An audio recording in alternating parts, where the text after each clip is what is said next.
पारिवारिक कलहर करुण परिणति। प्रेम जे विश्वास, प्रेम जे चिरंतन, एक कथा को भूल भावी आज स्वामी स्त्री को हत्या पर आत्महत्या करिछि।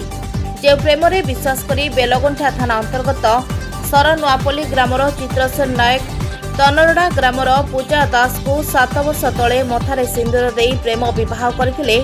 सेही प्रेम विवाह रे पड़िथिला कला बादलर अंधकार और सेही अंधार मध्यरे अविश्वासर निया चलुथिला उभयंक मध्यरे।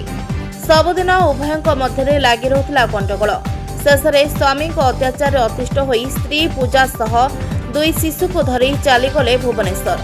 सेठारे से मूल लगी काम करी 2 शिशु को पालन करथिले। किंतु दीर्घ 6 मास परे स्वामी गाँ को कौनसी बैंक काम आसीथिबा बेले पुणी स्वामी स्त्री मध्य झगड़ा होता और स्वामी चित्रसेन कौनसी धारुआ अस्त्र साहाय्य स्त्री को हत्या करथिले। पुलिस भय किंबा समाज भय रे चित्रसेन घर ठारू 200 मीटर दूर थिबा बिल मध्य गछरे झुली पड़ी आत्महत्या करथिले।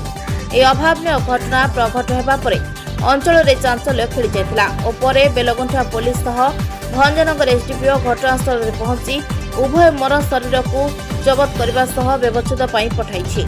घटनार गुरुत्व को देखि बेलगंठा थाना अधिकारी तदंत जारी रखिछन्ति। हाँ दर्शक बंधु, एठारे प्रश्न उठुछि कोन कारण होई पारे जहा पई निज स्त्री को हत्या करबा को पछाई नथिला। एमिति अनेक प्रश्नर उत्तर खोजिबो पुलिस। भंजनगरु पुरुषोत्तम महापात्रଙ୍କ रिपोर्ट जेएमजे न्यूज।